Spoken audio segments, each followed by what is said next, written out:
Exam പോയിന്റിന്റെ പുതിയൊരു ക്ലാസ്സിലേക്ക് സ്വാഗതം. ഇന്ന് നമുക്കിവിടെ ഡിസ്കസ് ചെയ്യേണ്ടത് 8th ഫിസിക്സിന്റെ 3rd ചാപ്റ്റർ ആയിട്ടുള്ള ഫോഴ്സ് അഥവാ ബലം എന്ന ചാപ്റ്ററിനെ പറ്റിയാണ്. എന്താണ് ബലം? ഈ ഒരു ചാപ്റ്റർ ഡിസ്കസ് ചെയ്യേണ്ടത് എന്തൊക്കെയാണ് നമ്മുടെ ചുറ്റുമുള്ള പലതരത്തിലുള്ള ബലങ്ങൾ, പലതരത്തിലുള്ള ഫോഴ്സ്, അതിനെപ്പറ്റി തന്നെയാണ് ഈ ഒരു ചാപ്റ്റർ മെയിനായിട്ട് ഡിസ്കസ് ചെയ്യേണ്ടത്. ഈ ഒരു ചാപ്റ്റർ പ്രിപ്പയർ ചെയ്യാനായിട്ടും ഞാൻ എടുത്തിരിക്കുന്നത് മാക്സിമം പബ്ലിക്കേഷൻസിൻ്റെ എക്സാം പോയിന്റ് എന്ന കീഴ് തന്നെയാണ്. എന്താണ് ഈ ഒരു ചാപ്റ്ററിൽ പറയുന്നത് നോക്കിയാലോ. 2 പിക്ചറിനെ അനലൈസ് ചെയ്തുകൊണ്ട് തന്നെ എന്താണ് ഫോഴ്സ് എന്ന് നമുക്ക് നോക്കാം. ആദ്യം കാണിച്ചിരിക്കുന്ന പിക്ചറിൽ ഒരാൾ എന്ത് ചെയ്യുന്നു? ഒരു വണ്ടി വലിക്കുകയാണ് അല്ലേ? ഒരു വണ്ടി എന്ത് ചെയ്യുന്നു? വലിക്കുന്നു. രണ്ടാമത്തെ പിക്ചറിൽ ഒരാൾ വണ്ടി തള്ളുകയാണ്. 2 വ്യത്യസ്തമായ കാര്യങ്ങളാണ് നടക്കുന്നത്. ഒന്നിലവിടെ നടക്കുന്നത് എന്താണ്? പുള്ളാണ്, വലിക്കുകയാണ്. രണ്ടാമത്തിൽ എന്താണ് നടക്കുന്നത്? പുഷാണ്, തള്ളുകയാണ്. Okay, when an object is pushed or pulled, ഒരു വസ്തു വലിക്കുകയോ തള്ളുകയോ ചെയ്താൽ a force is being applied on it, ഒരു ബലം നമ്മൾ അവിടെ കൊടുക്കുന്നുണ്ട് എന്നതാണ് അർത്ഥം. എന്താണ്? ഒരു വസ്തുവിനെ വലിക്കുകയോ അല്ലെങ്കിൽ തള്ളുകയോ ചെയ്താൽ അവിടെ എന്ത് കൊടുക്കുന്നുണ്ട്? ഫോഴ്സ് കൊടുക്കുന്നുണ്ട്. ഇതിൽ നിന്ന് എന്താണ് ഫോഴ്സ് നോക്കിയാലോ. Force is that which change or tends to change. പ്രധാനപ്പെട്ട 2 വാക്കുകളാണ്. Force is that which change or tends to change the shape, size, volume, state of rest, state of motion of a body. അപ്പോൾ എന്താണ് ബലം എന്ന് പറയുന്നത്? ഒരു വസ്തുവിൻ്റെ motion, ചലനാവസ്ഥയോ നിശ്ചലാവസ്ഥയോ അല്ലെങ്കിൽ അതിൻ്റെ വോളിയം, വ്യാപ്തമോ, അതിൻ്റെ ഷേപ്പോ സൈസോ, ഇതിനെയൊക്കെ മാറ്റം വരുത്തുകയോ അല്ലെങ്കിൽ മാറ്റം വരുത്താനുള്ള പ്രവണത ഉളവാക്കുകയോ ചെയ്യുന്നതിനെയാണ് നമ്മൾ എന്ത് പറയുന്നത്? ഫോഴ്സ് എന്ന് പറയുന്നത്. കുറച്ച് ഉദാഹരണം വെച്ച് നോക്കിയാൽ എന്താണ്? ഒരു വണ്ടി തള്ളുന്നു, വലിക്കുന്നു, അതിനൊക്കെ നമ്മൾ പറഞ്ഞു. ഒരു വണ്ടി നിൽക്കുന്ന വണ്ടിയെ തള്ളുന്നത് എന്താണ്? ഒരു വണ്ടി റസ്റ്റിലിരിക്കുന്നതിനെ ചേഞ്ച് ചെയ്യുന്നതാണ്. വരുന്ന വണ്ടിയെ തള്ളി പിടിച്ച് നിർത്തുന്നത് എന്താണ്? അത് നമ്മളൊരു വണ്ടിയെ പിടിച്ച് നിർത്തുന്നത് എന്തിനാണ്? ഒരു മോഷനിലുള്ള വസ്തുവിനെ നിർത്താനാണ്, അല്ലെങ്കിൽ അതിൻ്റെ സ്റ്റേറ്റിനെ ചേഞ്ച് ചെയ്യാനാണ്. എന്നാൽ വോളിയം ചേഞ്ച് ചെയ്യാൻ പറ്റും ഇല്ലേ? നമ്മൾ ഫോഴ്സ് കൊടുത്തിട്ട് അതിനെ അടിച്ച് ഞണുക്കുമ്പോൾ അതിനകത്തുള്ള ആ ഒരു വസ്തുവിൻ്റെ വോളിയം, ഒരു കുപ്പി നമ്മൾ പിടിച്ച് ഫോഴ്സ് കൊടുക്കുമ്പോൾ അത് ഞണുങ്ങും. അപ്പോൾ അതിനകത്ത് വെള്ളം കൊള്ളുന്നതിൻ്റെ അളവ് കുറയും. അതുപോലെ തന്നെ എന്താണ്? അതിൻ്റെ ഷേപ്പ് മാറ്റാൻ, ഈ ഒരു കുപ്പി തന്നെ നമ്മൾ അതിൻ്റെ ഷേപ്പ് മാറ്റാൻ വേണ്ടി ഒന്ന് ഫോഴ്സ് കൊടുത്താൽ മതി ഇല്ലേ? അതിൻ്റെ ഷേപ്പ് മാറും. അതുപോലെ തന്നെ ആ ഒരു ഷേപ്പ് അത് ചെയ്യുമ്പോൾ തന്നെ അതിൻ്റെ സൈസും എന്ത് ചെയ്യുന്നുണ്ട്? മാറുന്നുണ്ട്. അപ്പം ഇങ്ങനെയുള്ള കാര്യങ്ങളെ മാറ്റുകയോ ഇതിൽ മാറ്റാൻ ശ്രമിക്കുകയോ നമ്മൾ എന്ത് ചെയ്യുന്നുണ്ട്? ഈ പ്ലാസ്റ്റിക് കുപ്പിക്ക് പകരം നമ്മളൊരു സ്റ്റീലിൻ്റെ കുപ്പി എടുക്കുകയാണ്. നമ്മളവിടെ പ്ലാസ്റ്റിക് കുപ്പിക്ക് കൊടുത്ത അതേ ബലം നമ്മളവിടെ കൊടുക്കുന്നുണ്ട്. പക്ഷേ എന്ത് ചെയ്യുന്നില്ല? സ്റ്റീൽ കുപ്പിക്ക് മാറ്റം വരുന്നില്ല, പക്ഷെ നമ്മളവിടെ ബലം കൊടുക്കുന്നുണ്ട്. അല്ലെങ്കിൽ വേറൊരു എക്സാമ്പിൾ പറഞ്ഞാൽ, ഒരു ലോറി, ഒരു കാറ് തള്ളുന്ന പോലെ സിമ്പിളായിട്ട് നമ്മൾ എന്ത് ചെയ്തു? ഒരു ലോറിയെ തള്ളാൻ പറ്റില്ല. കാറ് തള്ളിയപ്പോൾ നീങ്ങി കാണും. അതേ ബലം നമ്മളൊരു ലോറിക്ക് കൊടുത്താൽ ചിലപ്പോൾ നീങ്ങിയെന്ന് വരില്ല. അതാണ് പറഞ്ഞത്. എന്താണ്? ടെൻസ് ടു ചേഞ്ച് ഓർ എന്താണ്? Force is that which changes or tends to change. അതാണ് അവിടെ ഉദ്ദേശിക്കുന്നത്. മാത്രമല്ല the unit of force is newton എന്ന് പറയുന്നത്. എന്താണ്? അപ്പം ന്യൂട്ടൺ ആണ് ആരുടെ യൂണിറ്റ് എന്ന് പറയുന്നത്? ബലത്തിൻ്റെ യൂണിറ്റ് എന്ന് പറയുന്നത്. പ്രധാനപ്പെട്ട കാര്യമാണ് newton. Okay, the indicator is indicated by the letter N. അപ്പോൾ ഇതിനെ എന്ത് വെച്ചാണ് ഇൻഡിക്കേറ്റ് ചെയ്യുന്നത്? ലെറ്റർ N വെച്ചിട്ടാണ് എന്ത് ചെയ്യുന്നത്? ഇൻഡിക്കേറ്റ് ചെയ്യുന്നത്. കാരണം ഇതൊരു സയൻറ്റിസ്റ്റിൻ്റെ പേരായതുകൊണ്ട് നമ്മൾ N വെച്ച് എന്ത് ചെയ്യുന്നത്? ഇൻഡിക്കേറ്റ് ചെയ്യുന്നത്. ഈ കാണിച്ചിരിക്കുന്ന പിക്ചറിൽ പല തരത്തിലുള്ള ബലങ്ങൾ കൊടുത്ത് നമ്മൾ എന്ത് ചെയ്യുന്നു? ആ ഒരു വസ്തുവിനെ നിർത്തുകയോ അല്ലെങ്കിൽ അതിൻ്റെ ഷേപ്പിനെ ചേഞ്ച് ചെയ്യുകയോ ഒക്കെ ചെയ്യുന്ന ഒരു കാര്യമാണ് നോക്കുന്നത്. അപ്പം ഇതിൽ നിന്ന് നമുക്ക് മനസ്സിലാക്കാൻ പറ്റും പല തരത്തിലുള്ള ഫോഴ്സുകളുണ്ട്. അതിലേക്ക് കടക്കാം. പലതരത്തിലുള്ള ഫോഴ്സ്, ബലം ഉണ്ടെന്ന് നമ്മൾ പറഞ്ഞു. അതിൽ ആദ്യമായി നമുക്ക് ഡിസ്കസ് ചെയ്യേണ്ട കാര്യമാണ് മാഗ്നറ്റിക് ഫോഴ്സ് അഥവാ കാന്തിക ബലം. എന്താണ് കാന്തിക ബലം? കാന്തത്തെക്കുറിച്ച് നിങ്ങൾക്ക് എല്ലാവർക്കും അറിയാവുന്ന കാര്യമാണ്. A magnet has the property of attraction and repulsion. എന്താണ്? ആകർഷണ വികർഷണ ബലമുള്ള ഒന്നാണ് ഇതെന്ന് പറയുന്നത് കാന്തം എന്ന് പറയുന്നത്. കാന്തം അട്രാക്ട് ചെയ്യുകയും ചെയ്യും, റിപ്പൽ ചെയ്യുകയും ചെയ്യും. ഒരേ പോൾ വന്നാൽ എന്ത് ചെയ്യുന്നത്? റിപ്പൽ ചെയ്യുന്നുണ്ട്. അതുമല്ല കൂടുതൽ നമ്മളൊരു ഇരുമ്പിൻ്റെ കഷ്ണം കൊണ്ടുപോയി ആണിയുടെ അടുത്ത് അല്ലെങ്കിൽ ഒരു മാഗ്നറ്റിൻ്റെ അടുത്ത് വെച്ച് എന്ത് ചെയ്യുന്നുണ്ട്? അട്രാക്ട് ചെയ്യുന്നുണ്ട്. അപ്പം ഇവിടെയും എന്താണ് നടക്കുന്നത്? ഒരു ഫോഴ്സ് ആണ് സംഭവിക്കുന്നത്. This force applied by a magnet is called a magnetic force. അപ്പോൾ ഒരു കാന്തം കൊടുക്കുന്ന അല്ലെങ്കിൽ ഈ ഒരു ആകർഷണ വികർഷണ ബലത്തിനെയാണ് നമ്മൾ മാഗ്നറ്റിക് ഫോഴ്സ് അല്ലെങ്കിൽ കാന്തിക ബലം എന്ന് പറയുന്നത്. മറ്റൊരു തരത്തിലുള്ള ബലമാണ് ഇലക്ട്രോസ്റ്റാറ്റിക് ഫോഴ്സ് അഥവാ സ്ഥിത വൈദ്യുത ബലം. സ്റ്റാറ്റിക് ഇലക്ട്രിസിറ്റിയുമായി ബന്ധപ്പെട്ട് വരുന്നതാണ്. എന്താണ് സ്ഥിത വൈദ്യുത ബലം? That studies electric charges rest. റെസ്റ്റിലിരിക്കുന്ന ഇലക്ട്രിക് ചാർജസ്, അതായത് നിശ്ചലാവസ്ഥയിലുള്ള ഇലക്ട്രിക് വൈദ്യുത ചാർജുകളെ കുറിച്ച് പറയുന്ന പഠന ശാഖയാണെന്ന് പറയുന്നത് സ്റ്റാറ്റിക് ഇലക്ട്രിസിറ്റി എന്ന് പറയുന്നത്. അപ്പോൾ അതുമായി ബന്ധപ്പെട്ട് വരുന്ന ഒരു ഫോഴ്സ് ആണെന്ന് പറയുന്നത് ഇലക്ട്രോസ്റ്റാറ്റിക് ഫോഴ്സ് എന്ന് പറയുന്നത്. വലിയ വലിയ ക്ലാസ്സിൽ ഇതിനെക്കുറിച്ച് വളരെ ഡീറ്റെയിൽ ആയിട്ട് തന്നെ പഠിക്കും. നമുക്ക് ഇതിനൊരു എക്സാമ്പിൾ വെച്ച് പറയുമ്പോൾ നമുക്ക് കുറച്ചുകൂടി മനസ്സിലാവും. A plastic pen when rubbed on air can attract small pieces of paper. നമ്മൾ എന്ത് ചെയ്യുന്നു, ഒരു സ്കെയിൽ എടുക്കുക അല്ലെങ്കിൽ ഒരു പ്ലാസ്റ്റിക് പേന എടുക്കുക, പ്ലാസ്റ്റിക് സ്കെയിലോ പ്ലാസ്റ്റിക് പേന എടുക്കുക, നമ്മുടെ മുടിയിൽ എന്ത് ചെയ്യുക, നന്നായിട്ട് വരയ്ക്കുക, നന്നായിട്ട് റബ്ബ് ചെയ്യുക. റബ്ബ് ചെയ്തതിന് ശേഷം നമ്മളൊരു ചെറിയ കഷ്ണം പേപ്പർ കീറിയിട്ട് നമ്മൾ അതിനകത്തോട്ട് വെച്ചാൽ എന്ത് ചെയ്യും, പെട്ടെന്ന് അട്രാക്റ്റ് ചെയ്യും. ഇതെന്തുകൊണ്ടാണ്? ഇലക്ട്രോസ്റ്റാറ്റിക് ഫോഴ്സ് ഉള്ളതുകൊണ്ടാണ്, സ്ഥിത വൈദ്യുത ബലത്തിന് കാരണമുള്ളതുകൊണ്ടാണ് ഇങ്ങനെ അട്രാക്ട് ചെയ്യുന്നത്. മറ്റൊരു തരത്തിലുള്ള ബലമാണ് ഗ്രാവിറ്റേഷണൽ ഫോഴ്സ് എന്ന് പറയുന്നത്, ഗുരുത്വാകർഷണ ബലം. രസകരമായി പറഞ്ഞാൽ ന്യൂട്ടന്റെ തലയിൽ ആപ്പിൾ വീണപ്പോൾ കണ്ടുപിടിക്കപ്പെട്ട ബലമാണ് ഗുരുത്വാകർഷണ ബലം എന്ന് പറയുന്നത്. ഓക്കെ, എന്താണ് യഥാർത്ഥത്തിൽ ഗുരുത്വാകർഷണ ബലം നോക്കിയാലോ. Objects in the universe have an attractive force between them. പ്രപഞ്ചത്തിലുള്ള ഓരോ വസ്തുക്കൾ തമ്മിലും എന്ത് ചെയ്യുന്നുണ്ട്, ഒരു അട്രാക്റ്റീവ് ഫോഴ്സ്, ഒരു ആകർഷണ ബലമുണ്ട്. താഴേക്ക് മാത്രമല്ല, പരസ്പരവും ഒരു ചെറിയ തരത്തിലുള്ള ആകർഷണ ബലമുണ്ട്. അതിനെയാണ് നമ്മൾ എന്തെന്ന് പറയുന്നത്, ഈ ഒരു ആകർഷണ ബലത്തെയാണ് നമ്മൾ ഗ്രാവിറ്റേഷണൽ ഫോഴ്സ് അഥവാ ഗുരുത്വാകർഷണ ബലം എന്ന് പറയുന്നത്. അതുപോലെ തന്നെ മറ്റൊന്നാണ് മെക്കാനിക്കൽ ഫോഴ്സ് എന്ന് പറയുന്നത്. എന്താണ്? യാന്ത്രിക ബലം. Force in relation to motion is commonly known as mechanical force. ചലനവുമായി ബന്ധപ്പെട്ട് വരുന്ന ബലത്തെ നമ്മൾ എന്തെന്ന് പറയുന്നു, മെക്കാനിക്കൽ ഫോഴ്സ് എന്ന് പറയുന്നു. എന്താണ്? ചലനവുമായി ബന്ധപ്പെട്ട്, ചലിക്കാൻ സഹായിക്കുന്നു, നടക്കാൻ സഹായിക്കുന്നു, ഓടാൻ സഹായിക്കുന്നു, അല്ലെങ്കിൽ വണ്ടികളെ നിർത്താൻ സഹായിക്കുന്നു, അതൊക്കെയായി ബന്ധപ്പെട്ട ഒരു ഫോഴ്സാണ് എന്തെന്ന് പറയുന്നത്, മെക്കാനിക്കൽ ഫോഴ്സ് അഥവാ യാന്ത്രിക ബലം എന്ന് പറയുന്നത്. മറ്റൊരു തരത്തിലുള്ള ബലമാണ് എന്തെന്ന് പറയുന്നത് ഫ്രിക്ഷണൽ ഫോഴ്സ് എന്ന് പറയുന്നത്. എന്താണ് frictional force? When an object moves over another object, the force which opposes the relative motion of the object is the frictional force. നോക്കാം, ഒരു വസ്തു മറ്റൊരു വസ്തുവിൻ്റെ മുകളിലൂടെ നീങ്ങുമ്പോൾ അവിടെ എന്ത് സംഭവിക്കുന്നു? The force which opposes the relative motion of the object. ആ ഒരു വസ്തുവിൻ്റെ ചലനത്തെ തടസ്സപ്പെടുത്തുന്ന ഒരു ബലം അവിടെ ഉണ്ടാകുന്നു. ഇതിനെയാണ് നമ്മൾ എന്ത് പറയുന്നത്, ഫ്രിക്ഷണൽ ഫോഴ്സ് എന്ന് പറയുന്നത്. വളരെ ഡീറ്റെയിൽ ആയിട്ട് ഈ ഒരു ചാപ്റ്ററിൽ തന്നെ നമുക്ക് നോക്കാനുള്ള ഒരു ബലമാണ് ഫ്രിക്ഷണൽ ഫോഴ്സ് എന്ന് പറയുന്നത്. അടുത്തതായി വരുന്ന ബലമാണ് മസ്കുലാർ ഫോഴ്സ് അഥവാ പേശി ബലം. എന്താണ് നോക്കിയാലോ. Man and other living creatures use muscular force to do work. പ്രവൃത്തി ചെയ്യാനായി മനുഷ്യനും മറ്റു ജീവജാലങ്ങളും ഉപയോഗിക്കുന്ന ഫോഴ്സാണ് എന്തെന്ന് പറയുന്നത്, പേശി ബലം അഥവാ മസ്കുലാർ ഫോഴ്സ് എന്ന് പറയുന്നത്. അപ്പം എന്താണ്? മനുഷ്യന് പ്രവൃത്തി ചെയ്യാൻ ഉപയോഗിക്കുന്ന ബലമാണ് എന്തെന്ന് പറയുന്നത്, മസ്കുലാർ ഫോഴ്സ് എന്ന് പറയുന്നത്. In addition to these there are other forces also. ഈ പറയപ്പെട്ട ഫോഴ്സുകൾ ബലങ്ങൾ മാത്രമല്ല, മറ്റ് ഒരുപാട് ഫോഴ്സ് നമ്മുടെ ഈ ഒരു പ്രപഞ്ചത്തിൽ, യൂണിവേഴ്സിൽ കാണാൻ കഴിയും. പ്രധാനമായും രണ്ട് തരത്തിലുള്ള ബലങ്ങളാണ് നമുക്ക് ചുറ്റുമുള്ളത്. ഒന്ന് കോണ്ടാക്ട് ഫോഴ്സസ് ആൻഡ് മറ്റൊന്ന് നോൺ കോണ്ടാക്ട് ഫോഴ്സസ്. സമ്പർക്ക ബലവും സമ്പർക്കരഹിത ബലവും. എന്താണ് സമ്പർക്ക ബലം, എന്താണ് സമ്പർക്കരഹിത ബലം നോക്കിയാലോ. ഈ കാണിച്ചിരിക്കുന്ന പിക്ചേഴ്സിൽ നോക്കാം. സമ്പർക്കത്തിലൂടെ, കോണ്ടാക്റ്റിലൂടെ ഉണ്ടാകുന്ന കുറച്ച് ഫോഴ്സുകളുണ്ട്. ഒരാളുടെയും സഹായമില്ലാതെ, കോണ്ടാക്റ്റ് ഒന്നും ഇല്ലാതെ നടക്കുന്ന കുറച്ച് കാര്യങ്ങളുമുണ്ട്. തൊട്ടിയിൽ നിന്ന് വെള്ളം കോരുന്നുണ്ട്, സമ്പർക്കമുള്ളതാണ്. നമ്മളൊരു പുള്ളി തള്ളിക്കൊണ്ട് പോകുന്നുണ്ട്, സമ്പർക്കമുള്ളതാണ്, കോണ്ടാക്റ്റ് ഉള്ളതാണ്. എന്നാൽ തെങ്ങിന് തേങ്ങ വീഴുന്നു, ആരും ഒന്നും ചെയ്തിട്ടല്ല, കോണ്ടാക്റ്റ് ഇല്ലാതെ ഉണ്ടാകുന്നതാണ്, നോൺ കോണ്ടാക്റ്റ് ഫോഴ്സാണ്. അതുപോലെ ഒരു ബോൾ, എന്താണ്, കാറ്റത്ത് പറന്നു പോകുന്ന ഒരു ബലൂണാണെങ്കിൽ അതിന് സമ്പർക്കമില്ലെന്ന് പറയാം. എന്നാൽ നമ്മൾ അടിക്കുന്നതാണെങ്കിൽ സമ്പർക്കം ഉണ്ടെന്ന് പറയാം. മാഗ്നറ്റ് അട്രാക്ട് ചെയ്യുന്നു, നോൺ കോണ്ടാക്റ്റ് ഫോഴ്സിൽ പെട്ടതാണ്.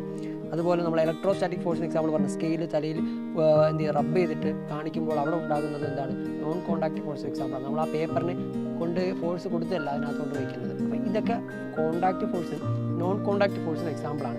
ഇതിൽ നിന്ന് നമുക്ക് മനസ്സിലാക്കാം എന്താണ് കോണ്ടാക്റ്റ്, എന്താണ് നോൺ കോണ്ടാക്റ്റ് ഫോഴ്സസ് എന്ന്. The force applied by the contact between the object is contact forces.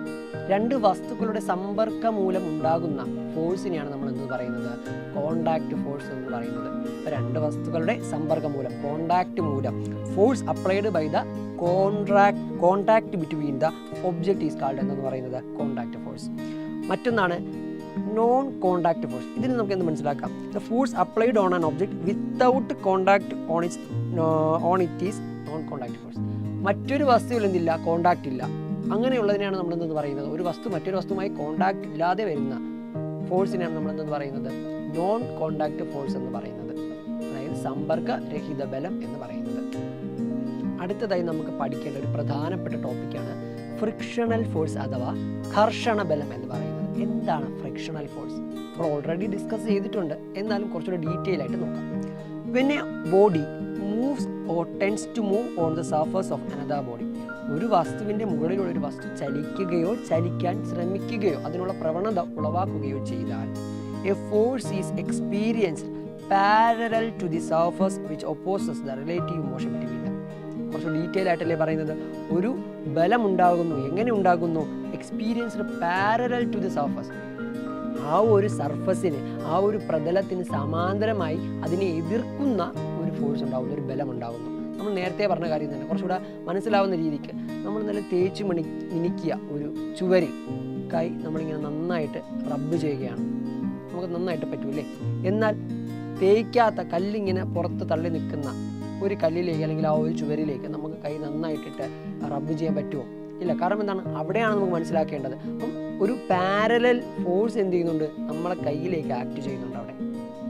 അത് രണ്ട് കേസിലും ആക്ട് ചെയ്യുന്നുണ്ടെങ്കിലും ഒരു കേസിൽ അത് കൂടുതലായിരിക്കും.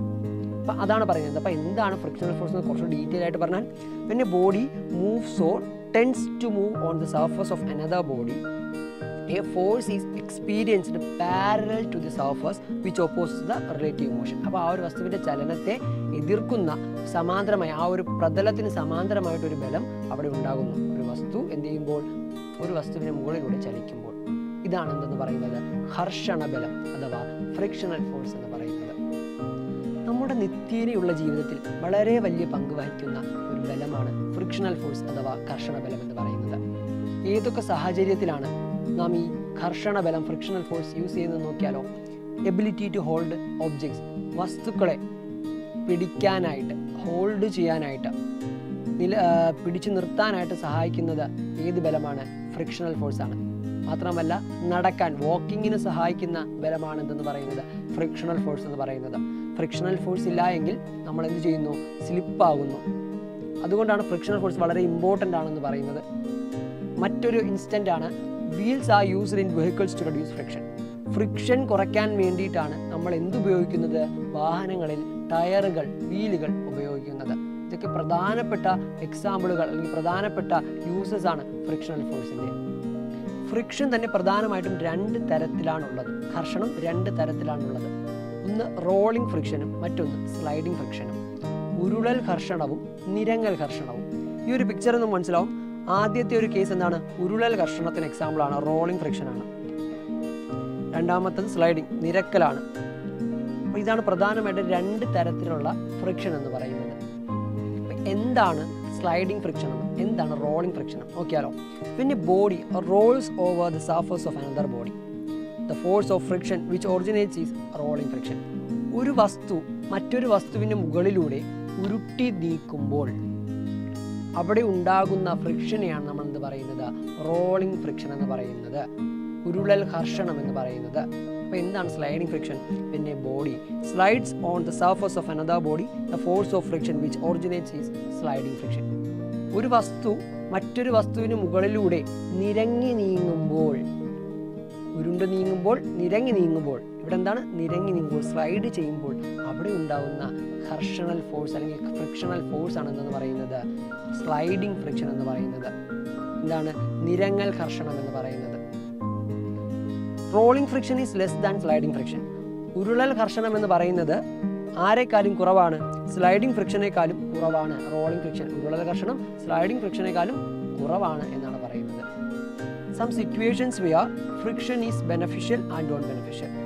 ഘർഷണ ബലം ഗുണകരമാകുന്നതും ഗുണകരമല്ലാത്തതുമായ സാഹചര്യങ്ങളാണ് താഴെ നൽകിയിരിക്കുന്നത്. ആദ്യത്തേത് striking a match sticks on the side of a match box. ഒരു തീപ്പെട്ടിക്കൊള്ളി തീപ്പെട്ടിയുടെ സൈഡിൽ ഉരയ്ക്കുന്നത്. എന്താണ്? അതൊരു പോസിറ്റീവായിട്ടുള്ള കാര്യമാണ്. ഫ്രിക്ഷൻ ഉള്ളത് കൊണ്ടാണ് നമുക്ക് ചെയ്യാൻ സാധിക്കുന്നത്. 2, wear and tear of machines. യന്ത്രങ്ങളുടെ തേയ്മാനം. ഫ്രിക്ഷൻ ഉള്ളത് കൊണ്ടാണ് പെട്ടെന്ന് തേയ്മാനം ഉണ്ടാകുന്നത്. അതുകൊണ്ട് അത് നമുക്ക് ഗുണകരമല്ലാത്ത ഒരു സാഹചര്യമാണ് യന്ത്രങ്ങളുടെ തേയ്മാനം. ഫ്രിക്ഷൻ ഉള്ളത് കൊണ്ടാണ്. 2, എബിലിറ്റി ടു ഹോൾഡ് ഒബ്ജക്ട്സ്. ഒരു വസ്തുവിനെ പിടിക്കാൻ സഹായിക്കുന്നത് എന്തുകൊണ്ടാണ്? എന്തുള്ളത് കൊണ്ടാണ്? ഫ്രിക്ഷൻ ഉള്ളത് കൊണ്ടാണ് നമ്മൾ പിടിക്കാൻ സഹായിക്കുന്നത്, നമ്മൾ ഓൾറെഡി പറഞ്ഞു. അതുപോലെ തന്നെ വാക്കിംഗ്, നടക്കാൻ സഹായിക്കുന്നത് എന്തിൻ്റെ സഹായത്തോടു കൂടിയാണ്? ഫ്രിക്ഷൻ ബലം വളരെയധികം സഹായിക്കുന്നുണ്ട് നടക്കാൻ വേണ്ടിയിട്ട്. Threading of tyres of vehicles. വാഹനങ്ങളുടെ ടയറുകളിൽ ചാലുകൾ ഇടുന്നില്ലേ? അത് ഫ്രിക്ഷൻ ഉള്ളതുകൊണ്ടാണ്, അല്ലെങ്കിൽ ഫ്രിക്ഷൻ വരുത്താൻ വേണ്ടിയിട്ടാണ് നമ്മൾ എന്ത് ചെയ്യുന്നത്, അത് ഇടുന്നത്. അതും നമുക്ക് ഉപയോഗകരമായിട്ടുള്ള അല്ലെങ്കിൽ നമുക്ക് വേണ്ട ഒരു കാര്യം തന്നെയാണ്, ഗുണകരമായിട്ടുള്ള ഒന്നാണ്. Wearing out of tyres, tyre എന്ത് ചെയ്യുന്നു, തേഞ്ഞ് തീരുന്നത്, അത് നമുക്ക് ഗുണകരമാണ്. ഫ്രിക്ഷൻ ഉള്ളതുകൊണ്ടാണ് പെട്ടെന്ന് എന്ത് ചെയ്യുന്നത്, ടയർ തേഞ്ഞ് തീരുന്നത്. സോ അത് നമുക്ക് ഗുണകരമായിട്ട് വരുന്നതല്ല, ഗുണകരമല്ലാത്തൊരു സാഹചര്യമാണ്. മാത്രമല്ല ഫ്യൂവൽ ലോസ്, ഇന്ധന നഷ്ടവും ഫ്രിക്ഷൻ ഉള്ളത് കൊണ്ട് സംഭവിക്കുന്ന ഒരു ഗുണകരമല്ലാത്ത കാര്യമാണ്. ഞാനൊരു ചോദ്യം ചോദിക്കാം. എന്തുകൊണ്ടായിരിക്കും നമുക്ക് ചുറ്റുമുള്ള വാഹനങ്ങൾ പല രീതിയിൽ രൂപകൽപ്പന ചെയ്തിരിക്കുന്നത്?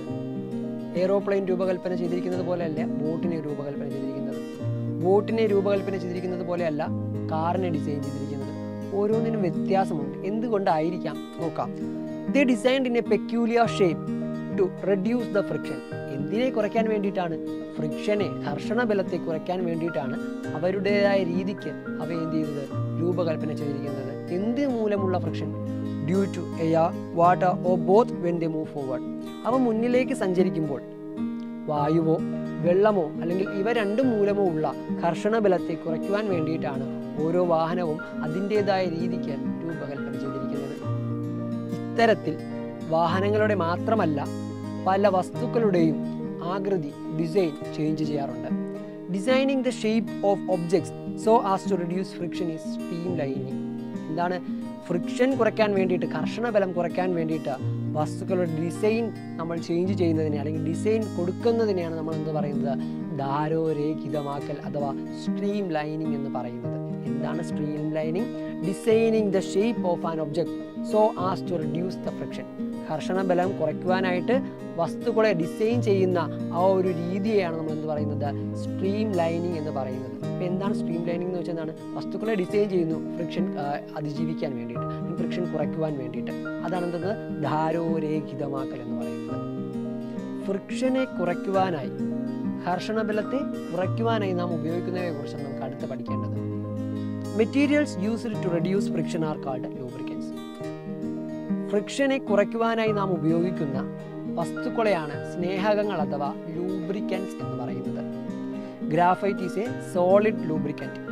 ഖരാവസ്ഥയിലുള്ളൊരു ലൂബ്രിക്കൻ്റ് ആണെന്ന് പറയുന്നത് ഗ്രാഫൈറ്റ് എന്ന് പറയുന്നത്. ഗ്രാഫൈറ്റ് എന്ന് വെച്ചാൽ നമ്മുടെ പെൻസിലിൽ നമ്മൾ എഴുതാൻ ഉപയോഗിക്കുന്ന ഒന്നില്ലേ, അതിനാണെന്ന് എന്ത് പറയുന്നത്, ഗ്രാഫൈറ്റ് എന്ന് പറയുന്നത്. അതൊരു ഖരാവസ്ഥയിലുള്ള ലൂബ്രിക്കൻ്റ്. വളരെ പ്രധാനപ്പെട്ട ഒരു കാര്യമാണ് ഗ്രാഫൈറ്റ്. മറക്കരുത്, എക്സാമിന് ചോദിക്കാം. എന്താണ് ഒരു സോളിഡ് ലൂബ്രിക്കൻ്റ് എന്ന് എക്സാമിന് ചോദിച്ചാൽ എന്ത് പറയണം? ഗ്രാഫൈറ്റ് ആണ് ഉത്തരം. ഇനി മറ്റ് തരത്തിലുള്ള ലൂബ്രിക്കൻസ്, അതിനെക്കുറിച്ചാണ് നോക്കുന്നത്. കോക്കനട്ട് ഓയിൽ, വെളിച്ചെണ്ണ, ഗ്രീസ്, ഇവയ്ക്ക് മറ്റ് ലൂബ്രിക്കൻസിന് എക്സാമ്പിളാണ്. അതായത് ഘർഷണം കുറയ്ക്കാനായി, ഇപ്പം നമ്മൾ വണ്ടിയിൽ ഗ്രീസ് ഉപയോഗിക്കുന്നതിനാണ് വളരെ സ്മൂത്ത് ആവാൻ വേണ്ടിയിട്ടാണ് അല്ലേ. അപ്പം ഈ ഘർഷണ ബലം കുറയ്ക്കുവാനായിട്ട് മറ്റ് ഉപയോഗിക്കുന്ന വസ്തുക്കളിൽ ഒന്നാണെന്ന് പറയുന്നത് കോക്കനട്ട് ഓയിലും ഗ്രീസ് എന്നൊക്കെ പറയുന്നത്. Friction is also reduced by polishing surfaces. Friction നമുക്ക് മറ്റു രീതിക്ക് എങ്ങനെ കുറയ്ക്കാൻ കഴിയും? വസ്തുക്കളുടെ അല്ലെങ്കിൽ യന്ത്രഭാഗങ്ങൾ അല്ലെങ്കിൽ എന്ത് ചെയ്യുക, ആ ഒരു പ്രതലങ്ങളെ പോളിഷ് ചെയ്യുന്നതിലൂടെ, നന്നായിട്ട് തേച്ച് മിനുക്കുന്നതിലൂടെയും എന്തിന് സാധിക്കും? ഫ്രിക്ഷൻ കുറയ്ക്കാനായി സാധിക്കും. അടുത്തതായി നമുക്ക് ഡിസ്കസ് ചെയ്യുന്ന ടോപ്പിക്കാണ് വെയിറ്റ് അഥവാ ഭാരം എന്ന് പറയുന്നത്. നോക്കിയാലോ. Weight is the attractive force exerted by the earth on an object. ഒരു വസ്തുവിലേക്ക് ഭൂമി നൽകുന്ന ആകർഷണ ബലത്തെയാണ് നമ്മൾ എന്ത് പറയുന്നത്, വെയിറ്റ് എന്ന് പറയുന്നത്, ഭാരം എന്ന് പറയുന്നത്. Weight of an object of mass m kilogram is F is equal to mg. അപ്പം വെയിറ്റ് എന്ന് പറയുന്നത് എന്താണ്? F എന്ന് പറയുന്നത് mg എന്ന് പറയുന്ന ഒരു ഇക്വേഷൻ കൊണ്ടാണ് ഇതെന്ന് റെപ്രസെൻറ്റ് ചെയ്യുന്നത്. എന്താണ് m എന്ന് പറയുന്നത്? മാസ്സാണ്. ഒരു വസ്തുവിൻ്റെ മാസ് എന്ന് വെച്ചാൽ എന്താണ്? ആ വസ്തുവിൽ അടങ്ങിയിരിക്കുന്ന ദ്രവ്യത്തിൻ്റെ അളവാണ് അതിൻ്റെ മാസ് എന്ന് പറയുന്നത്. മോളിക്യൂൾസിൻ്റെ അളവാണ് എന്തെന്ന് പറയുന്നത്?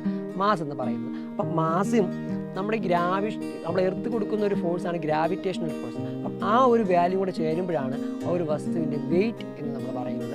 അതായത് F is equal to m എന്ന് പറയുന്ന മാസാണെന്ന് പറഞ്ഞു ആ ഒരു വസ്തുവിൻ്റെ. G എന്ന് പറയുന്നത് ആക്സിലറേഷൻ ഡ്യൂ ടു ഗ്രാവിറ്റി മൂലം ഉണ്ടാകുന്ന ഒന്നാണ്. അതിൻ്റെ വാല്യൂ എന്ന് പറഞ്ഞാൽ ഒരു കോൺസ്റ്റൻ്റ് ആണ് കേട്ടോ. അത് 9.8 മീറ്റർ പെർ സെക്കൻഡ് സ്ക്വയർ ആണ്. 9.8 മീറ്റർ പെർ സെക്കൻഡ് സ്ക്വയർ ആണ് എന്ന് പറയുന്നത് ആക്സിലറേഷൻ ഡ്യൂ ടു ഗ്രാവിറ്റിയുടെ വാല്യൂ എന്ന് പറയുന്നത്. Here G is equal to acceleration due to gravity and it's value is 9.8 metre per second square. അടുത്തതായി നമുക്ക് നോക്കേണ്ട ടോപ്പിക്കാണ് ത്രസ്റ്റ് ആൻഡ് പ്രഷർ. വ്യാപകമർദ്ദവും മർദ്ദവും. എന്താണ് വ്യാപകമർദ്ദവും മർദ്ദവും തമ്മിലുള്ള ബന്ധം? നോക്കാം.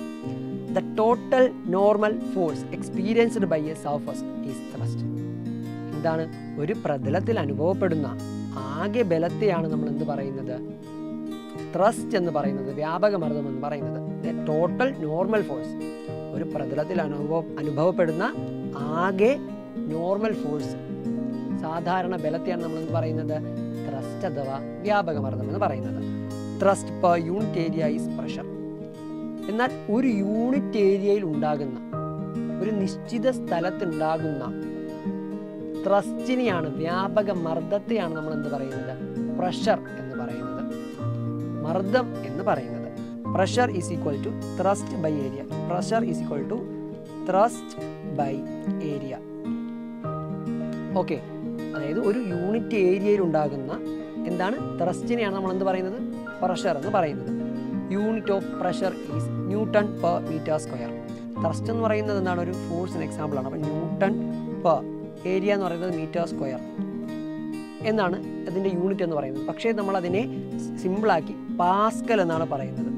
അതൊരു സയൻറ്റിസ്റ്റിന് ആദര സൂചകമായിട്ടാണ് പാസ്കൽ എന്ന് പറയുന്ന യൂണിറ്റ് ആർക്ക് കൊടുത്തത്, പ്രഷറിന് കൊടുത്തത്. While applying A given force, നമ്മളൊരു ബലം പ്രയോഗിക്കുമ്പോൾ പ്രഷർ ഡിക്രീസസ്, എന്ത് കുറയുന്നു, പ്രഷർ, മർദ്ദം കുറയുന്നു. എപ്പോഴാണ് കുറയുന്നത്, when the area of surface of contact increases. ആ ഒരു വസ്തുവുമായിട്ടുള്ള, ആ ഒരു പ്രതലവുമായിട്ടുള്ള ഏരിയ കൂടുമ്പോൾ. അപ്പോൾ എന്താണ് സിമ്പിളായിട്ട് പറഞ്ഞാൽ, ഏരിയ കൂടുമ്പോൾ പ്രഷർ എന്ത് ചെയ്യുന്നു, കുറയുന്നു. വെൻ ദ ഏരിയ ഡിക്രീസസ്, എന്നാൽ ആ ഒരു ഏരിയ കുറഞ്ഞാൽ ദ പ്രഷർ ഇൻക്രീസസ്, എന്ത് ചെയ്യുന്നു, ആ അതിൻ്റെ മർദ്ദം, പ്രഷർ എന്ത് ചെയ്യുന്നു, കൂടുന്നു. Certain situations which these are useful. അപ്പം ഈ പറയപ്പെട്ട കാര്യം, ഏരിയ കൂടുമ്പോൾ പ്രഷർ കുറയുകയും പ്രഷർ കൂടുമ്പോൾ ഏരിയ കുറയുകയും ചെയ്യുന്ന ആ ഒരു ഇത് നമ്മുടെ ലൈഫിൽ നമ്മൾ ഒരുപാട് സ്ഥലത്ത് യൂസ് ചെയ്യാറുണ്ട്. First, constructing A knife with a sharp edge. എന്ത് ചെയ്യുന്നു, കത്തിയുടെ വായ്ത്തല, അഗ്രം, ആ ഒരു അഗ്രം കനം കുറഞ്ഞതായി നിർമ്മിക്കുന്നു. അത് ഇതിനൊരു എക്സാമ്പിളാണ്. കൺസ്ട്രക്ടിങ് ബിൽഡിംഗ് വിത്ത് വൈഡർ ബേസ്മെൻറ്റ്, വളരെ വീതി കൂടിയ ബേസ്മെൻറ്റ് കെട്ടി കെട്ടിടങ്ങൾ നിർമ്മിക്കുന്നത് ഇതിന് എക്സാമ്പിളാണ്.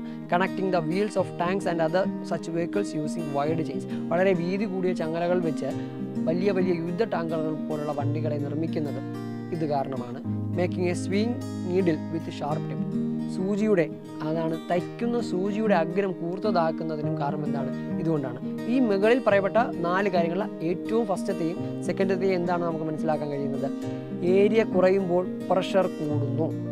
എന്നാൽ രണ്ടാമത്തെയും മൂന്നാമത്തെയും കാര്യത്തിൽ നമുക്ക് എന്ത് മനസ്സിലാക്കാം, ഏരിയ കൂടുമ്പോൾ പ്രഷർ കുറയുന്നു. അതാണ് സംഭവം. ഓക്കെ അല്ലേ? അടുത്തതായി നമുക്ക് പഠിക്കുന്ന ടോപ്പിക്കാണ് ലിക്വിഡ് പ്രഷർ അഥവാ ദ്രാവക മർദ്ദം. എന്താണ് ദ്രാവക മർദ്ദം? The pressure exerted by a liquid column increases with increase it's height. ഉയരം കൂടുന്നതിനനുസരിച്ച് ദ്രാവക യൂപത്തിൻ്റെ, ലിക്വിഡ് കോളത്തിൻ്റെ മലയാളമാണ് ദ്രാവക യൂപം, ദ്രാവക യൂപത്തിൽ അനുഭവപ്പെടുന്ന പ്രഷറിൻ്റെ, മർദ്ദത്തിൻ്റെ അളവും കൂടുന്നു.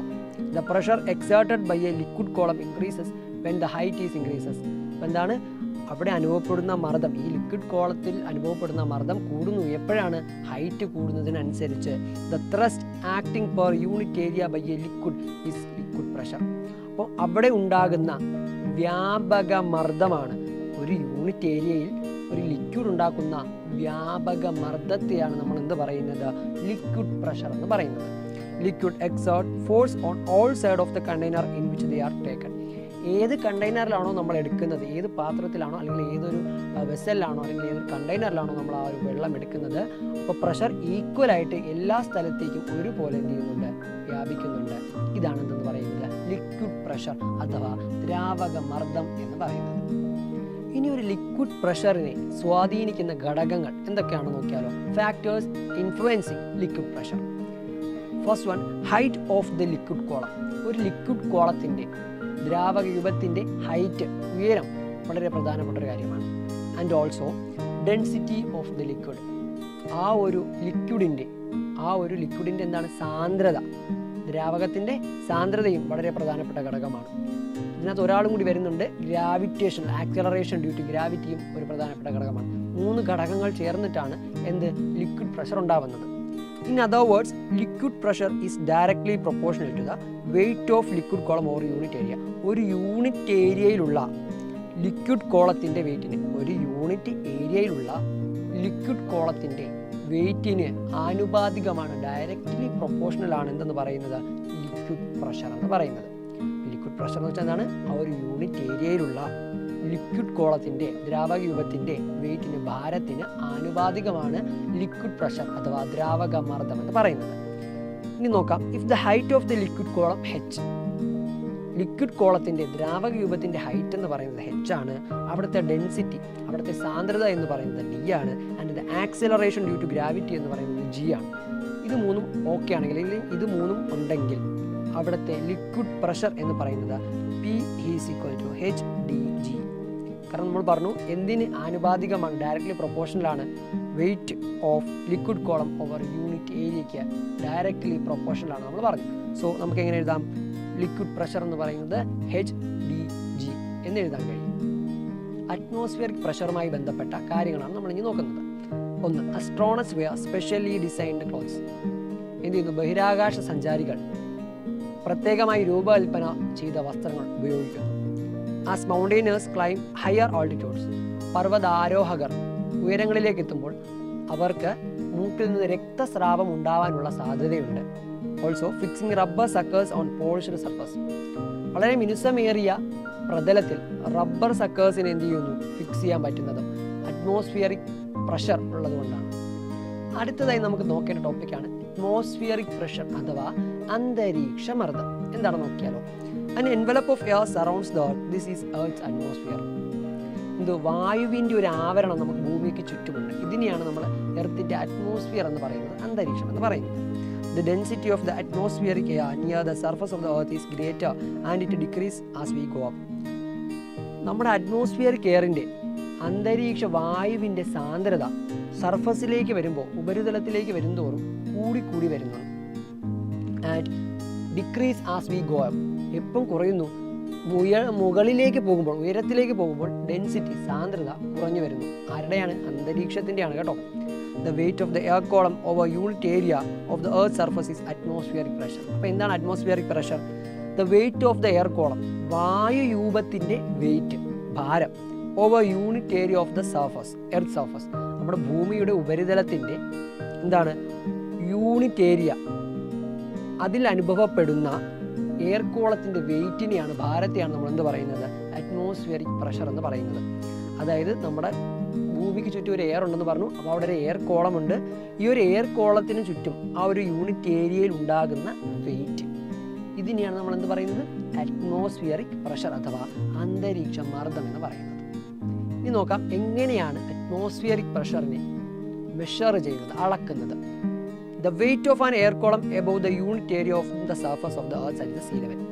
സീ ലെവലിൻ്റെ, സമുദ്രനിരപ്പിൽ നിന്നും ഉയരത്തിലുള്ള അല്ലെങ്കിൽ സമുദ്രനിരപ്പിൽ നിന്നുമുള്ള എർത്തിൻ്റെ സർഫസ്, എർത്തിൻ്റെ ഉപരിതലത്തിൽ അനുഭവപ്പെടുന്ന, ഒരു യൂണിറ്റ് ഏരിയയിൽ അനുഭവപ്പെടുന്ന വായുരൂപത്തിൻ്റെ എയർ കോളത്തിൻ്റെ വെയിറ്റിനെയാണ് നമ്മൾ എന്ത് പറയുന്നത്, ഒരു അറ്റ്മോസ്ഫിയറിക് പ്രഷർ എന്ന് പറയുന്നത്. This is equivalent to the weight of mercury column of height 0.76 meter and unit area of 1 meter square. അപ്പോൾ ഇത് എന്തിനു തുല്യമാണ്, ഒരു മീറ്റർ സ്ക്വയർ ഏരിയയും 0.76 മീറ്റർ ഹൈറ്റുമുള്ള മെർക്കുറി കോളത്തിന് തുല്യമാണ് ഈ 1 അറ്റ്മോസ്ഫിയറിക് പ്രഷർ എന്ന് പറയുന്നത്. This is standard atmospheric pressure. ഇതിനെയാണ് നമ്മൾ പ്രമാണ അന്തരീക്ഷ മർദ്ദം എന്ന് പറയുന്നത്. The unit of atmospheric pressure is bar. എന്താണ്, അറ്റ്മോസ്ഫിയറിക് പ്രഷറിൻ്റെ, അന്തരീക്ഷ മർദ്ദത്തിൻ്റെ യൂണിറ്റ് എന്ന് പറയുന്നത് ബാറാണ്. ബാറാണെന്ന് പറയുന്നത് യൂണിറ്റ് എന്ന് പറയുന്നത്. Barometer is the instrument to measure atmospheric pressure. Atmospheric പ്രഷറിനെ, അന്തരീക്ഷ മർദ്ദത്തെ അളക്കാനായി നാം ഉപയോഗിക്കുന്ന ഉപകരണമാണ് ബാരോമീറ്റർ എന്ന് പറയുന്നത്. അപ്പോൾ അതുമായി ബന്ധപ്പെട്ട് നമുക്ക് യൂണിറ്റ് പറയുന്നതാണ്, ബാറാണ് അവിടുത്തെ യൂണിറ്റ് എന്ന് പറയുന്നത്. ഇതോടുകൂടി നമ്മുടെ ഈ ഒരു ചാപ്റ്റർ ഇവിടെ അവസാനിച്ചിരിക്കുകയാണ്. അപ്പോൾ ഈ ഒരു ചാപ്റ്ററിൻ്റെ ലെറ്റസ്റ്റ് ആക്സസിലേക്ക് കടന്നാലോ. First question, classify the following situations into contact and non contact forces. സമ്പർക്ക ബലവും സമ്പർക്കരഹിത ബലവും ഏതാണെന്ന് കണ്ടുപിടിക്കാനാണ് പറഞ്ഞിരിക്കുന്നത്. Applying brake in a bicycle, ഒരു സൈക്കിളിൽ ബ്രേക്ക് ചവിട്ടുന്നത് സമ്പർക്ക ബലത്തിന് എക്സാമ്പിളാണ്. കോൺടാക്ട് ഫോഴ്സ് ആണ് ഇത്, contact force. A mango falling from a mango tree, ഒരു മാങ്ങാ മരത്തിൽ നിന്ന് അല്ലെങ്കിൽ മാവിൽ നിന്ന് മാങ്ങ താഴേക്ക് വീഴുന്നത് എന്തിനാണ്, നോൺ കോൺടാക്ട് ഫോഴ്സിന് എക്സാമ്പിളാണ്. The earth revolving around the sun, സൂര്യന് ചുറ്റും ഭൂമി കറങ്ങുന്നത് നോൺ കോൺടാക്ട് ഫോഴ്സ് ആണ്, നോൺ കോൺടാക്ട് ഫോഴ്സ് ആണ്. എന്നാൽ speed of a ball rolling on ground is reduced, അതായത് ഉരുണ്ട് വരുന്ന ബോളിൻ്റെ സ്പീഡ് കുറയ്ക്കുന്നത് ആരുടെയെങ്കിലും സഹായത്തോടു കൂടി ഇല്ലാതെ ബോളിൻ്റെ സ്പീഡ് കുറയില്ല. അപ്പോൾ എന്താണ്, അത് കോൺടാക്ട് ഫോഴ്സിൻ്റെ സഹായത്തോടു കൂടിയാണ് നടക്കുന്നത്. ഓക്കെ അല്ലേ? ലെറ്റസ് ആക്സസിലെ സെക്കൻഡ് ക്വസ്റ്റ്യനിലേക്ക് കടക്കാം. സ്റ്റേറ്റ് റീസൺ, എന്താണ് കാരണമെന്ന് എഴുതാനാണ് പറഞ്ഞിരിക്കുന്നത്. We are able to walk on the ground without slipping. ചറുക്കാതെ നമുക്കൊരു ഗ്രൗണ്ടിലൂടെ നടക്കാൻ കഴിയുന്നതിന് കാരണം എന്താണ്? ഫ്രിക്ഷൻ ആണ് അതിന് കാരണം. ഫ്രിക്ഷൻ. ആരൊക്കെ തമ്മിലുള്ള ഫ്രിക്ഷൻ? ഗ്രൗണ്ടും ഫീറ്റും, കാലും ഗ്രൗണ്ടും തമ്മിലുള്ള ഫ്രിക്ഷൻ ഉള്ളതുകൊണ്ടാണ് നടക്കാൻ സഹായിക്കുന്നത്. രണ്ടാമത്തെ നോക്കാം. It is easy to cut vegetables using a sharp knife. മൂർച്ചയേറിയ കത്തി കൊണ്ട് വെജിറ്റബിൾസ്, പച്ചക്കറികൾ മുറിക്കാൻ സാധിക്കുന്നത് എന്തുകൊണ്ട്? സിമ്പിളായിട്ട് പറഞ്ഞാൽ നമ്മൾ ഓൾറെഡി പറഞ്ഞതാണ്, ഏരിയ കുറയുമ്പോൾ പ്രഷർ എന്ത് ചെയ്യുന്നു? കൂടുന്നു. ഏരിയ കുറയുമ്പോൾ പ്രഷർ കൂടുന്നു. സോ കത്തിയുടെ ഏരിയ വളരെ കുറവാണ്. സോ അവിടുത്തെ പ്രഷർ കൂടുതലാണ്. വെജിറ്റബിൾസ് നല്ല രീതിക്ക് എന്ത് ചെയ്യുന്നു? മുറിക്കാനായിട്ട് സഹായിക്കുന്നു. എന്നാൽ നിങ്ങൾ ആലോചിച്ച് നോക്കുക, സർഫസ് ഏരിയ കൂടിയ കത്തിയാണ് നമുക്ക് ഉപയോഗിക്കാൻ പറ്റിയിരുന്നതെങ്കിൽ നമുക്ക് വെജിറ്റബിൾസിനെ മുറിക്കാൻ സാധിക്കുമായിരുന്നോ? ഇല്ല. മൂന്നാമത്തെ നോക്കാം. The number of tyre is more for good vehicles. നല്ല വാഹനങ്ങൾക്ക് എന്താണ്? നമ്പർ ഓഫ് ടയേഴ്സ് കൂടുതലായിരിക്കും. വാഹനങ്ങളുടെ ടയറുകളുടെ എണ്ണം കൂടുതലായിരിക്കും. കാരണം എന്താണ്? സർഫസ് ഏരിയ കൂടുമ്പോൾ പ്രഷർ എന്ത് ചെയ്യുന്നു? കുറയുന്നു. പ്രഷർ കുറയ്ക്കുവാനായിട്ടാണ്. പ്രഷർ കൂടിയാലുള്ള പ്രശ്നം എന്താണ്? വണ്ടി വീഴും. അതുകൊണ്ട് പ്രഷർ കുറയ്ക്കുവാനായിട്ടാണ് ഒരുപാട് ടയർ നമ്മൾ യൂസ് ചെയ്യുന്നത്. The moving parts of machines experience wear and tear. തേയ്മാനം സംഭവിക്കുന്നത്, അതായത് ചലിക്കുന്ന ഭാഗങ്ങൾ, വാഹനങ്ങളുടെ ചലിക്കുന്ന ഭാഗങ്ങൾ, വാഹനങ്ങളുടെ മാത്രമല്ല ഉപകരണങ്ങളുടെയും ചലിക്കുന്ന ഭാഗങ്ങൾക്ക് പെട്ടെന്ന് എന്ത് സംഭവിക്കാം? തേയ്മാനം സംഭവിക്കാം. അതിന് കാരണം എന്താണ്? ഫ്രിക്ഷൻ ഉള്ളതുകൊണ്ടാണ്. എന്താണ്? ഫ്രിക്ഷൻ ഉള്ളതുകൊണ്ടാണ്. അപ്പം എയുടെയും ഡിയുടെയും ഉത്തരം, എയുടെയും ഡിയുടെയും ഉത്തരം ഫ്രിക്ഷനാണ്. ബിയുടെയും സിയുടെയും ഉത്തരം എന്താണ്? ഏരിയ കൂടുമ്പോൾ പ്രഷർ കുറയുന്നു, പ്രഷർ കൂടുമ്പോൾ ഏരിയ കുറയുന്നു. അത് തന്നെയാണ് അവിടുത്തെ ഉത്തരം. തേർഡ് ക്വസ്റ്റ്യനിലേക്ക് കടക്കാം. Match the following.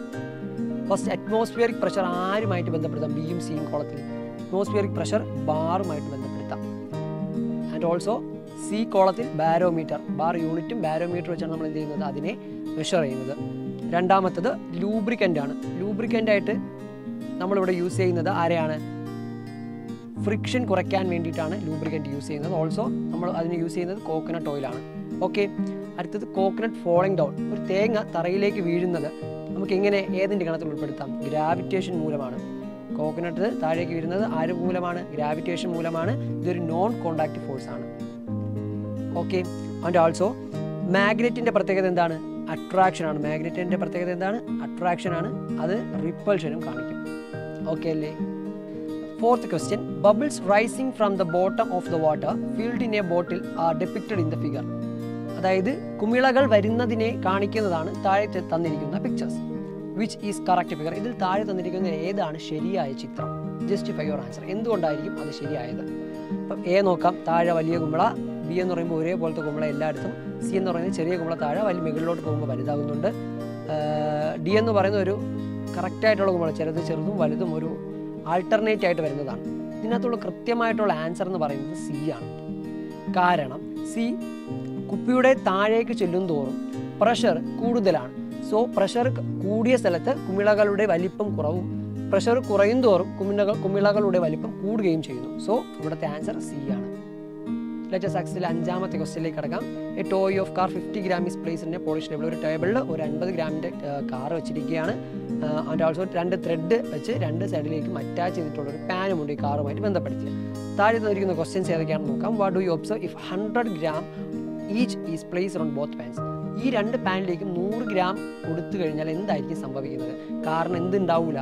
മാറ്റം ഉണ്ടാവില്ല. ആ ഒരു പ്ലേസിൽ നിന്ന് മാറ്റം ഉണ്ടാവില്ല. ഫോഴ്സ് കൊടുക്കുന്നുണ്ടെങ്കിലും ഈക്വൽ ആയിട്ടുള്ള ഫോഴ്സ് കൊടുക്കുന്നത് കൊണ്ട് തന്നെ, ഈക്വൽ ആയിട്ടുള്ള വെയിറ്റ് ഇട്ടതുകൊണ്ട് തന്നെ ആ ഒരു കാറിന് എന്തുണ്ടാവില്ല? ചേഞ്ച് ഉണ്ടാവില്ല. What do you observe if 100 gram is placed on A pan A and 200 gram is placed in pan B? Pan എയിൽ 100 ഗ്രാമും പാൻ ബിയിൽ 200 ഗ്രാമും കൊടുത്തു കഴിഞ്ഞാൽ സ്വാഭാവികമായിട്ടും 200 gram ഉള്ളിടത്തേക്ക് എന്ത് ചെയ്യുന്നു? കാറിന് ഒരു ബലം ഉണ്ടാകുന്ന ഒരു ഫോഴ്സ് സംഭവിക്കുകയും ആ ഡയറക്ഷനിലേക്ക് കാർ നീങ്ങുകയും ചെയ്യുന്നു. ഇതാണ് ഇവിടുത്തെ ഉത്തരം. ഇതോടുകൂടി നമ്മുടെ ഈ ഒരു ചാപ്റ്റർ ഇവിടെ അവസാനിച്ചിരിക്കുകയാണ്. ഈ ഒരു ചാപ്റ്ററുമായി ബന്ധപ്പെട്ട എന്ത് സംശയമുണ്ടെങ്കിലും നിങ്ങൾ കമൻറ്റ് സെക്ഷൻ വഴി എന്നോട് അറിയിക്കാം. ഈ ഒരു ചാപ്റ്റർ വളരെ നല്ല രീതിക്ക് നിങ്ങൾക്ക് മനസ്സിലായെന്ന് വിശ്വസിക്കുന്നു. Thank you.